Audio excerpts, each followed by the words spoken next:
상사가 됐든 아래 직원이 됐든 서로 간에 안 맞아서에 또 끊어지는 이별수들. 인간의 연결고리가 올해는 끊어지는 해운년이야. 이게 잘 안 풀리면 올 한 해가 쭉 관제로 갈 수 있는 역량이 많이 들어오는 시기지. 정초에 있는 관제를 잘 끊어내지를 못하면 올 한 해가 시끄럽다 이렇게 나온단 말이야.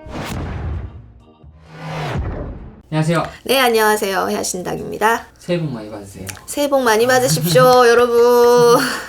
건강하시고요. 2026년도가 이제 본격적으로 또 시작이 됐습니다. 많은 분들이 운세 궁금해 하실 텐데 선생님과 50대 운세를 쭉 찍었거든요. 이번 시간 50대의 마지막 나이 68년생 원숭이띠 분들의 운세 여쭤보려고 합니다. 네, 68년생 무신생 되시는 우리 원숭이띠 분들이죠. 이분들은 조금 안타까운 게 올 수전에는 인간이 떠나가라는 말이 먼저 나와. 네. 그거는 부부지간에서도 이별수의 공방사를 낄 수 있는 거고, 아니면 내가 동업이라든지 크게 보셔야 돼요. 네. 인간이 떠나가라라는 말을 해화신당이 하네? 이거 뭐야? 근데 이게 인간은 우리가 솔직히 등만 돌려도 인간이야. 네. 길거리에서 그렇잖아. 근데 이게 꼭 이별수다, 뭐 공방살이다 이렇게 얘기를 하면 부부지간만 보시거든. 근데 물론 부부지간에도 이별의 공방은 껴있어요. 근데 만약에 내가 이별수가 없었어, 안에서, 내 가정 안에서. 근데 이별수가 없다고 해서 그냥 넘어가지 마시고 뭐 동업이라든지,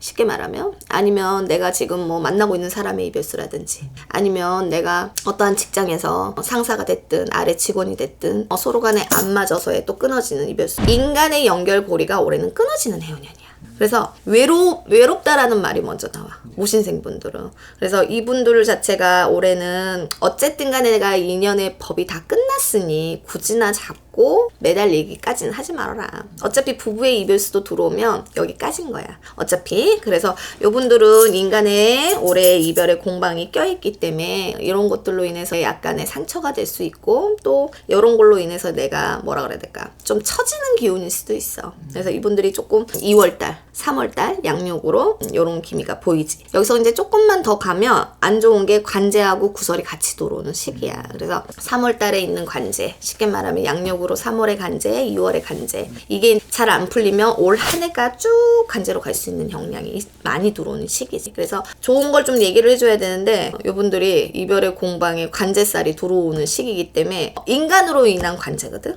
그러니까 조금 조심해서 넘어가야 돼. 그래서 정초에 있는 관제를 잘 끊어내지를 못하면 올 한 해가 시끄럽다 이렇게 나온단 말이야.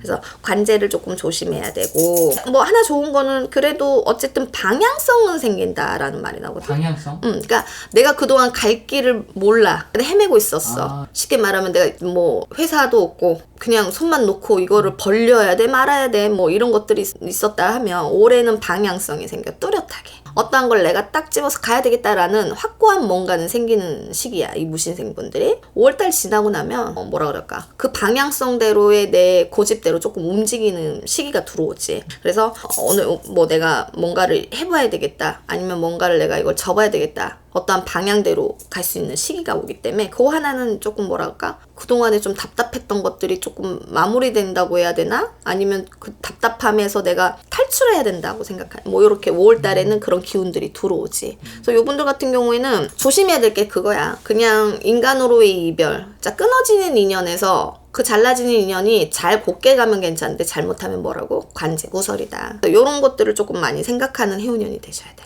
아까 부부간에 이별이 있을 수 있다고 했잖아요. 궁금한 게 이혼하는 운이 들어왔을 때 오히려 이혼을 하고 잘 풀리는 사람들도 있어요. 이게 두 가지야. 내 운때에서 살아가면서 일부 종사가 안 되시는 분들이 올해에 내가 그 때를 만나서 이별수가 온 거야. 근데 이걸 땜을 잘하고 가면 또 잘 넘어갈 수 있어. 근데 땜을 해봤자 똑같이 또 이 시기가 지나서 이혼을 할 거면 차라리 하는 게 낫지. 그래서 사주를 보셔야 돼. 왜냐면 내가 지금 들어오는 이별수를 점으로 봤었을 때는, 그 사람의 사주로 봤었을 때 그냥 이 시기만 잘 넘어가면 무난하게 또 잘 가실 수 있습니다. 그러면 어떠한 비방을 한다든지, 아니면 이때를 잘 넘어가면 되겠구나 하는 분이 계실 텐데, 또 반대로 어떤 분은 왔어. 근데 똑같은 사주지만 어차피 지금 땜을 하고 가셔도 다음에는 어차피 이분하고는 내가 오래 못 살아요 라면 굳이 땜을 할 필요가 없겠지. 그냥 이혼을 하시는 걸 낫겠지.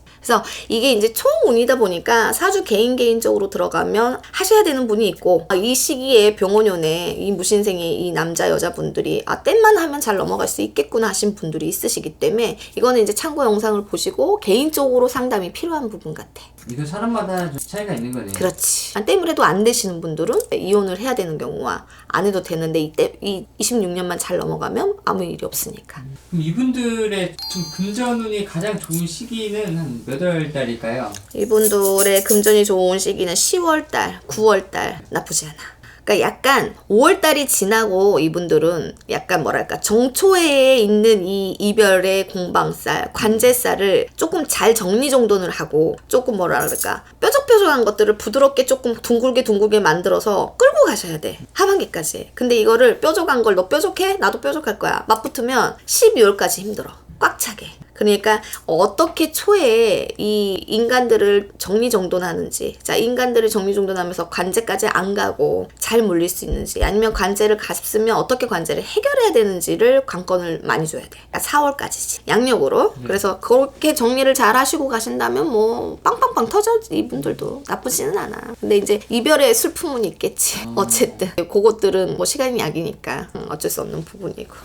네, 무신생분들 어쨌든 개인적인 뭐 이별수 아니면 뭐 다른 것들의 뭐 이별수 뭐 많겠죠. 근데 전체적인 초운으로 보는 거니까 개인적인 사주를 보시고 내가 올해 어떤 관제가 있는지 이별수가 있는지를 조금 잘 따져보고 가는 해노년 되셨으면 좋겠습니다. 감사합니다. 감사합니다.